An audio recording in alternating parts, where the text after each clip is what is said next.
ये बात है उस साहस की, ये बात है उन 50 साल के संघर्ष की, जब भारत संघर्ष कर रहा था कि क्या हमें परमाणु परीक्षण करना चाहिए, क्या भारत भी एक परमाणु संयंत्र सफल देश होना चाहिए, क्या भारत भी परमाणु शक्ति देश होना चाहिए। तो मैं बात करने वाला हूं कि भारत कैसे परमाणु संपन्न देश बना।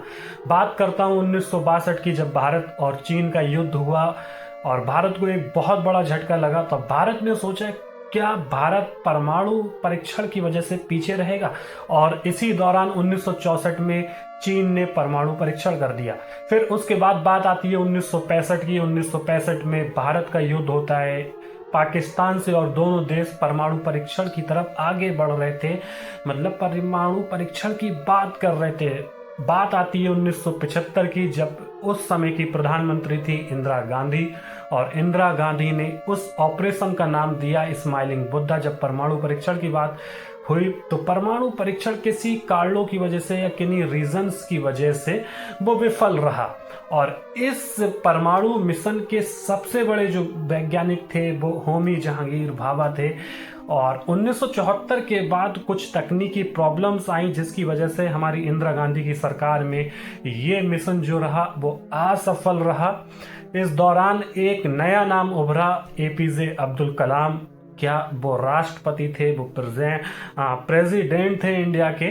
तो नया नाम उभरा और उन्होंने पृथ्वी को, या पृथ्वी पे एक संपन्न देश इंडिया जहाँ पे हर तरह की प्रजाति या जनजाति पाई जाती है, उसे एक नई दिशा दिखाई। उसी दौरान अमेरिका भी एक शक्तिशाली देश बन चुका था, महाशक्तिशाली देश बन चुका था। अब सवाल यह था कि भारत की राष्ट्रीय सुरक्षा का क्या कोई भी देश भारत पर कब्जा करेगा? क्या कोई भी भारत पर उंगली उठाएगा किसी भी तौर पे, अगर वो परमाणु संपन्न देश है? तब सरकार बनती है उस समय अटल बिहारी वाजपेयी की। अटल बिहारी वाजपेयी 1998 में प्रेजेंट टाइम में प्राइम मिनिस्टर होते हैं। क्या होते हैं बेटा? प्रेजेंट टाइम में प्राइम मिनिस्टर। और वही समय, वही टाइम, रेगिस्तान का सफर, रेगिस्तान में वही दौर फिर से शुरू होता है। और 11 और 13 मई को 5 परमाणु परीक्षण किए गए, जिसका ऑपरेशन का नाम था पोखरण सेकंड।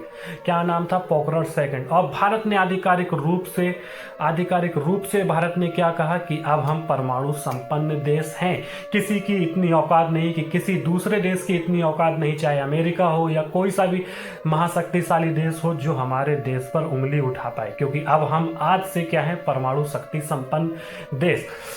लेकिन इंडिया ने उस समय ये कहा कि हमने ये परीक्षण या परमाणु संपन्न देश इसलिए बनाया है कि हम जंग नहीं चाहते, इसलिए नहीं कि हम कमजोर हैं। ओके। फिर भारत ने घोषणा कर दी कि हम परमाणु संपन्न देश हो चुके हैं। ये लड़ाई थी उन दो विचारधाराओं की, ये बात थी उन दो विचारधाराओं की, जो दोनों नेता अलग अलग विचारधाराओं के थे, एक इंदिरा गांधी और दूसरे अटल बिहारी वाजपेयी। लेकिन सोच एक कि भारत देश को कैसे आगे बढ़ाना है, भारत को कैसे परमाणु संपन्न देश बनाना है। एक ने नींव रखी तो एक ने कहानी खत्म की और परमाणु संपन्न सफल देश बनाया। ये कहानी है उस आत्मसम्मान की, ये कहानी है उस भारत की, ये कहानी है उस दुनिया की, ये कहानी है उस शांति की, जिसने भारत ने दिखाया कि हम किसी से कम नहीं और हम अब आत्मनिर्भर हैं। तो अब आप आत्मनिर्भर हो, किसी की भी औकात नहीं दुनिया में जो भारत को क्या दिखा पाए, उंगली दिखा पाए या आग दिखा पाए। तो आप समझ गए इस पूरी कहानी से क्या निष्कर्ष निकला। निष्कर्ष यह निकलता है इस कहानी से कि जब इंदिरा गांधी की सरकार थी, 1975 में परमाणु परीक्षण किया गया। उस ऑपरेशन का नाम क्या था? स्माइलिंग बुद्धा। एग्जाम के पॉइंट ऑफ व्यू से इसमें क्या हमें याद रखना है? याद हमें ये रखना है कि जो क्वेश्चन एग्जाम में आता है कि ऑपरेशन, जब प्रेजेंट टाइम में प्राइम मिनिस्टर 1975 में इंदिरा गांधी थी, तो उस ऑपरेशन का क्या नाम था जब परमाणु परीक्षण किया गया? तो इसका आंसर बनता है क्या? स्माइलिंग बुद्धा।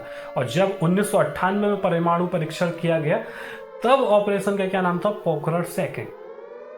ओके, समझ पा रहे हैं मेरी बात को? और अगर सवाल ये पूछ ले एसएससी या किसी भी वनडे एग्जाम में कि अटल बिहारी वाजपेयी की सरकार में टोटल कितने परमाणु परीक्षण किए गए, तो 5 परमाणु परीक्षण किए गए। कोई ये पूछ ले कि कौन वैज्ञानिक थे, पहले वैज्ञानिक कौन थे, तो जहांगीरी भाभा। ओके, समझ पा रहे? कोई पूछ ले कि परमाणु परीक्षण जब संपन्न देश बना तब राष्ट्रपति कौन थे उस समय? Abdul Kalam Azad, doctor APJ Abdul Kalam. इन सारी चीज़ों को याद रखना है, बिल्कुल भी भूलना नहीं है, क्योंकि ये एग्जाम के पॉइंट ऑफ व्यू से बहुत इंपॉर्टेंट टॉपिक है। और भारत देश के हर एक नागरिक को पता होना चाहिए कि हमारा परमाणु परीक्षण जब हुआ था तब किस तरह से हुआ था और भारत किन किन प्रॉब्लम्स से गुजर रहा था। 1962 का भारत और चीन का युद्ध, 1965 भारत और पाकिस्तान का युद्धों से लड़के, एक ऐसी जंगों से लड़के भारत परमाणु संपन्न देश बना है। यूं ही परमाणु संपन्न देश भारत नहीं बना है, इतनी आसानी से नहीं बना है। और ये जो आज लड़ाई हो रही है, परमाणु की ही तो लड़ाई हो रही है ईरान, इजराइल और अमेरिका में। आपको क्या लगता है कि ये जंग ऐसी ही छिड़ गई है? ऐसी ही छिड़ गई है? बिल्कुल भी नहीं। ईरान चाहता है कि हम परमाणु परीक्षण करें, लेकिन अमेरिका बिल्कुल भी नहीं चाहता, या इजराइल बिल्कुल भी नहीं चाहता कि हम इसको ईरान को परमाणु परीक्षण करने दे। ये जंग इसी चीज की है कि कोई भी देश पावरफुल ना बने मिडिल ईस्ट में स्पेशली। ओके, इसी तरह की वीडियो देखने के लिए मुझे फॉलो कर सकते हैं यूट्यूब चैनल KCI ऑफिशियल पे और इंस्टाग्राम हैंडल शहजाद अहमद 17 पे। जय हिंद, जय भारत।